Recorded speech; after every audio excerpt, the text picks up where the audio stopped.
था मैंने कि आजकल बहुत कम लोग किताबें पढ़ रहे हैं, तो मैंने 4 लाइनें यूँ लिखा था कि आजकल हर शख्स किताबों के बजाय एक दूसरे को पढ़ रहा है। आजकल हर शख्स किताबों के बजाय एक दूसरे को पढ़ रहा है। न जाने क्यों छोटी छोटी बातों पे लड़ रहा है, झगड़ रहा है। कभी कभी मैं ये सोचता हूँ कैसा ये घोर कलयुग है, जहाँ इंसान एक दूसरे को इंसान ही नहीं समझ रहा है। एक मेरे को कुछ ख्याल आया था कुछ 2 साल 1.5 साल पहले, जैसे कि आप सभी ने भी इंस्टाग्राम या फेसबुक पे देखा होगा कि कोई भी स्टेट में, ज़्यादा करके महाराष्ट्र में या केरला में, किसी को वो स्टेट की भाषा नहीं आती है तो किस तरह के पॉलिटिक्स के कुछ लोग उन्हें गुस्से से बात करते हैं। तो कुछ मैंने पॉजिटिव ख्याल लिखा हो वो शेयर करूँगा। तो मैंने यूँ लिखा था कि जैसा कि कुछ सालों से हम सोशल मीडिया न्यूज़ चैनल पर देख रहे हैं, कुछ राज्य के लोग उनके राज्य के लोगों को, कुछ राज्य के लोग उनके राज्य में ही रहने वाले लोगों को कह रहे हैं उनके राज्य की भाषा में बातें करनी चाहिए, जैसा कि केरला में मलयालम, महाराष्ट्र में मराठी, ना कि हिंदी भाषा में।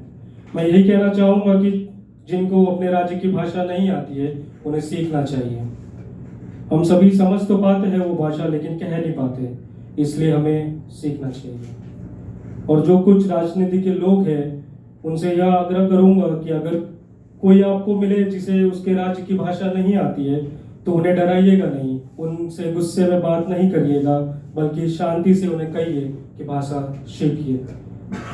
अगर हम ऐसे ही सभी राज्य में उनके राज्य की भाषा एक दूसरे से बातें करेंगे तो मुझे लगता है हम सब हिंदी भूल जाएंगे और हिंदी में कोई बात नहीं करेगा। जिस तरह से हम संस्कृत भाषा को भूल चुके हैं, शायद उसी तरह से हम हिंदी भाषा को भी भूल जाएंगे। मैं ये कहना चाहूंगा कि हम सभी को 4 भाषा आनी चाहिए। पहला, जिस राज्य में हम रह रहे हैं और काम कर रहे हैं उस राज्य की भाषा। दूसरा, हमारे गांव की भाषा।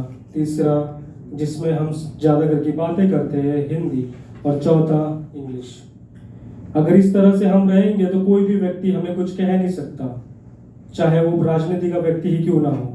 सभी राजनीति व्यक्तियों से कुछ सवाल है, कुछ कहना चाहता हूँ, लेकिन आज नहीं, किसी और दिन कहूँगा। अब जैसे कि मेरे पास कुछ टाइम है तो मैं 1-2 और छोटी कविता कहता हूँ। एक मैंने यूँ लिखा था एक्स गर्लफ्रेंड पे कि टाइटल का नाम है इस शहर में। तो मैंने यूँ लिखा था कि तेरे जैसा न कोई है इस शहर में, तेरे जैसा न कोई है इस शहर में, दिखते हैं सभी एक तू ही नहीं इस शहर में, दिखते हैं सभी एक तू ही नहीं इस शहर में। खूबसूरत तो सारी लड़कियां हैं, खूबसूरत तो सारी लड़कियां हैं, लेकिन तेरे जैसी बस तू ही है इस शहर में। वाह वाह वाह। बचाते आते 1-2 शायरी कहूँगा। पहला यूँ कि हम सभी को जिंदगी बहुत मौका देती है, लेकिन कुछ लोग काम करते हैं, वो आगे बढ़ते हैं, कुछ लोग आलस दिखा के रह जाते हैं, उधर ही रह जाते हैं। तो मैंने यूँ लिखा था, आखिरी शेर कहूँगा कि ऐसा नहीं कि जिंदगी ने कभी मौका ही नहीं दिया, ऐसा नहीं कि जिंदगी ने कभी मौका ही नहीं दिया, एक हम हैं आलसी जिन्होंने कभी कोशिश ही नहीं किया। Thank you everyone for listening.